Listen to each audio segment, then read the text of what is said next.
они такие, ну, полуистеричные, потому что здесь вообще в этот период наблюдается противостояние некое обрядовое мужчин и женщин, и в песнях тоже. И на Купалу вот эта вот напряженность, она разрешается как раз сочетанием, нахождением пар, соитием и переходом, да, в упорядоченную уже стадию, когда природа уже готовится приносить плоды, это уже другая история, замужняя.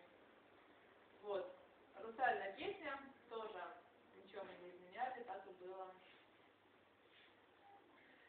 Нагряной неделе русал вместе сидели, рано русал вместе сидели. Сидели